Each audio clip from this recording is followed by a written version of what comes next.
I think I'm watching my husband cheat on me in real time, and I can't believe this is my life right now. I never imagined I would be here, sitting alone, late at night, staring at my phone, heart racing, trying to piece together the signs of betrayal. Yet, here I am. My husband and I have been married for 3 years, but we've been together for 7. The first year we were long distance, living about 3 hours apart. I thought we were doing fine despite the distance, but that was when I found out he had cheated on me. I was devastated, but we worked through it. He moved in with me not long after, and for the most part, things had been going pretty well since then. I like to think we have a relatively strong marriage. Or, at least I did. Lately, things have been off. It's like I'm seeing cracks in the foundation that I never noticed before. Last week, he told me he had to leave town for a work trip. That's normal enough. His job sometimes requires travel, and while I don't love it, I've learned to deal with it. But this time, it was a little different. He said it wasn't a typical work trip. One of his childhood friends was having a mental health crisis and was no longer allowed to use power tools, even though he was in the middle of a major building project. The friend's dad had hired my husband to help finish the job. He framed it as part work, part doing a favor for a friend. I didn't think much of it at first. I mean, I trust him, or at least I thought I did. He told me he'd be gone from Tuesday to Friday. We said our goodbyes and he left. That's when things started to feel weird. Usually, when my husband is away for work, he calls me constantly. It's one of the things I've always loved about him. No matter how busy he is, he makes time to check in with me throughout the day. But this time was different. He barely called at all. A quick 5-minute check-in here, a brief message there. I tried to tell myself it was because he was busy. Maybe the job was more demanding than he had anticipated. But something about the silence gnawed at me. Then came Wednesday night, and everything started to unravel. He called me for a quick chat, maybe 10 minutes tops, and mentioned that the trip was going to last longer than expected. He'd be staying until Sunday instead of coming home on Friday like we had planned. That struck me as odd, considering he had already sent me photos earlier in the week of the project half finished. It didn't seem like there was that much more work to do, and even if there was, why did it need to drag on until Sunday? But what really set off the alarm bells was what he said next. He told me that after finishing up for the night, he was heading out to get his car looked at. I asked him where he was going to take it, and he hesitated.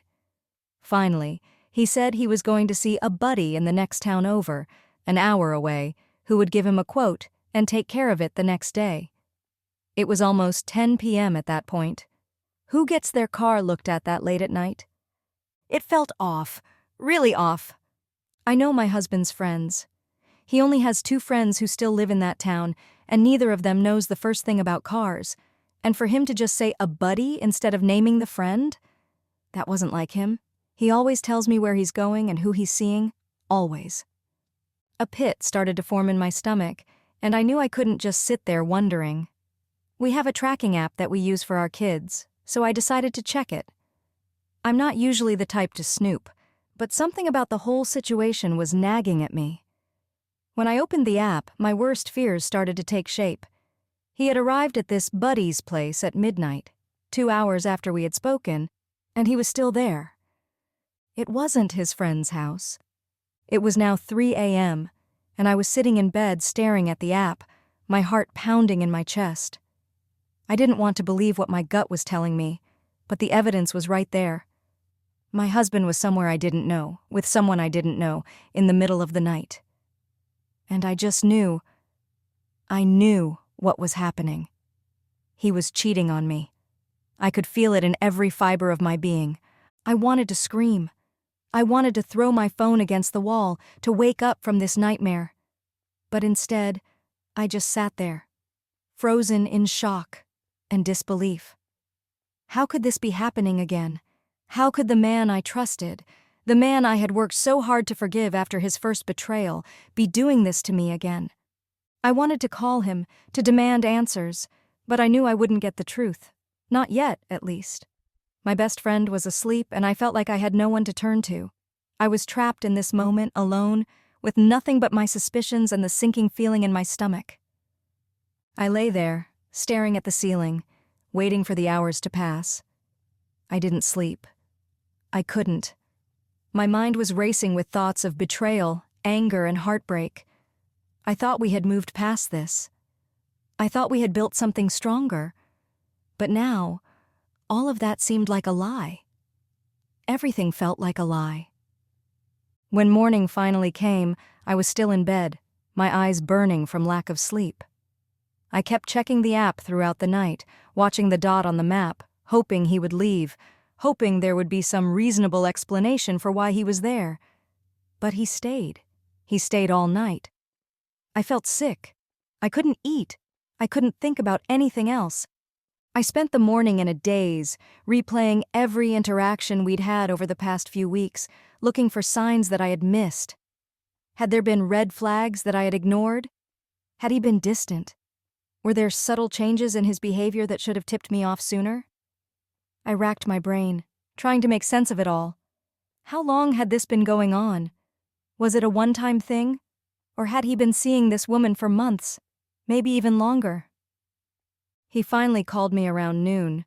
His voice was casual, too casual, like nothing was wrong.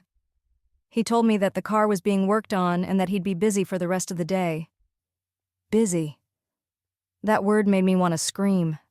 I asked him where he had been last night, and his response was vague.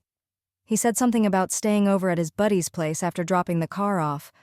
But I knew better. I knew he wasn't at any friend's house. I could barely hold it together on the phone. I wanted to confront him, to demand the truth, but I held back. I needed more than just my suspicions. I needed proof. For the rest of the day, I spiraled. I couldn't focus on anything. My mind was consumed with thoughts of him and this mystery woman. What did she look like? How did they meet? Did she know he was married? Was she aware of the life he had back home? Or had he fed her some lie, telling her that he was single or separated, playing the role of the charming, unattached man? Every time I thought about it, I felt my chest tighten with rage. How could he do this to me again? After everything we'd been through, after everything I had forgiven, how could he betray me like this? I wanted to confront him, to call him out, but I knew that if I did, he would lie. He would deny everything, just like he had done the first time. And I couldn't handle that. I couldn't handle the gaslighting, the manipulation, the way he would twist the situation to make me feel like I was overreacting. I decided that I needed to get to the bottom of it once and for all. I spent the rest of the afternoon going through his social media accounts, looking for clues. I checked his messages, his email, anything that might give me a lead. But there was nothing. He was smart. He had learned from the last time. He wasn't leaving a trail this time. But then, as I was scrolling through his phone records, something caught my eye. A number I didn't recognize. A number that had been called repeatedly over the past few weeks, often late at night or during times when he was supposed to be at work.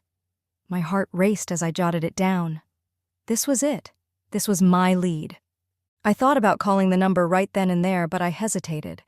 What would I even say? I didn't want to come across as the paranoid wife who was making accusations without proof. But I also couldn't sit around doing nothing, not knowing. Later that night, as I sat alone in the living room, I decided to make the call. My hands were shaking as I dialed the number, my heart pounding in my chest. The phone rang once, twice, 3 times, and then a woman's voice answered. "Hello?"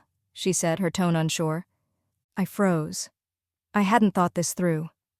I had no idea what to say. After a few seconds of silence, I finally spoke. "Hi, I'm not sure if you know this, but I'm husband's name's wife." There was a long pause on the other end of the line. I could hear her breathing, but she didn't say anything. I could feel my stomach dropping as the silence stretched on. And then finally, she spoke. "What?" Her voice was soft, almost like she couldn't believe what she was hearing. He didn't tell me he was married." I felt like I had been punched in the gut. My worst fears were confirmed in that single sentence. He had lied to her. He had lied to me. And now, here I was, talking to the woman he had been spending his nights with while I sat at home waiting for him to come back. "I'm sorry," I said, my voice cracking. I didn't mean to involve you in this, but I needed to know the truth. I think he's been cheating on me with you." She sighed heavily, and I could hear the hurt in her voice. "I didn't know. He told me he was single. We've only been seeing each other for a little while, but I thought he really liked me." I could feel the tears welling up in my eyes as she spoke. This wasn't just about me anymore. He had hurt her too, and she had no idea she was even part of this mess. I wanted to hate her, to blame her for what was happening, but I couldn't. She was just another victim of his lies, just like I was. "He's not who you think he is," I said softly, wiping away a tear. "He's been lying to both of us." There was another long pause on the other end of the line, and I could hear her trying to process everything. I knew how she felt, shocked, confused, and heartbroken. In a strange way, I felt connected to this woman even though I had never met her. We were both victims of his deceit, both caught up in a web of lies that he had spun so effortlessly. "I'm so sorry," she finally whispered. "I had no idea. If I had known he was married, I never would have. I just wouldn't have." I took a deep breath, trying to keep my composure. "It's not your fault," I said, my voice softer than I expected.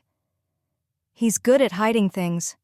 I've been married to him for 3 years, and I didn't even see this coming." She let out a shaky breath, and I could tell she was on the verge of tears too. "I don't know what to say. I feel so stupid."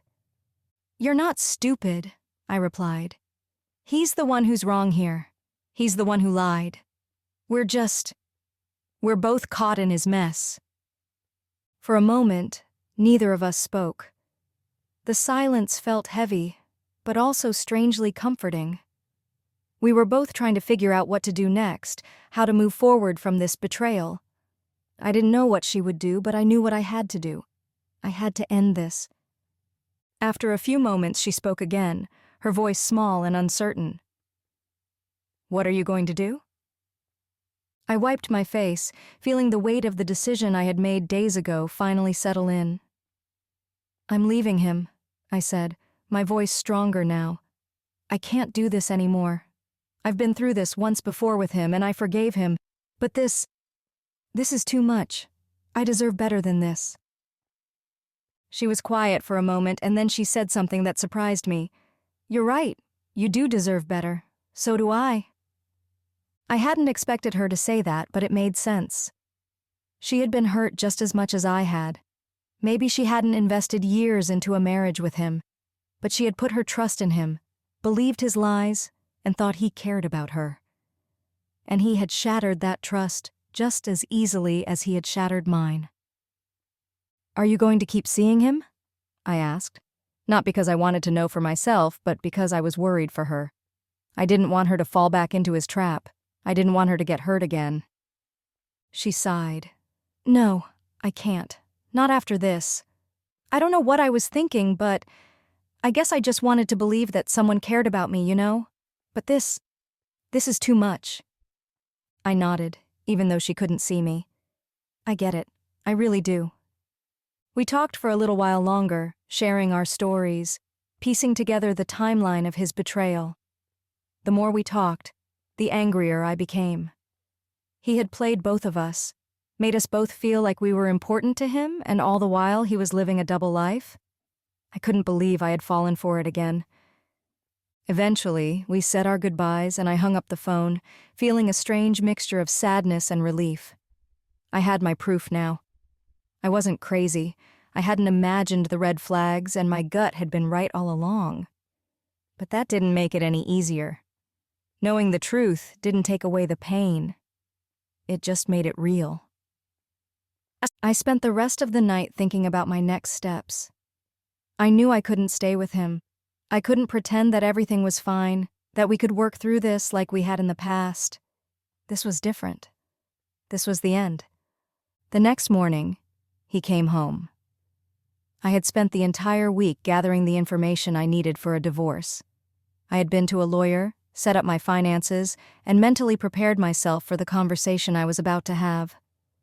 But when he walked through the door, looking tired and disheveled, I still felt a pang of sadness. As much as I wanted to hate him, as much as I wanted to scream at him, a part of me still loved him. A part of me still remembered the good times, the times when we were happy, when I thought he was the man I would spend the rest of my life with. He sat down on the couch, rubbing his eyes. "I'm so tired," he said, not even looking at me. This week was brutal. I stood there watching him, feeling a surge of anger. How could he just walk in here like nothing was wrong? How could he act like he hadn't spent the past few nights with another woman, lying to both of us, destroying our marriage?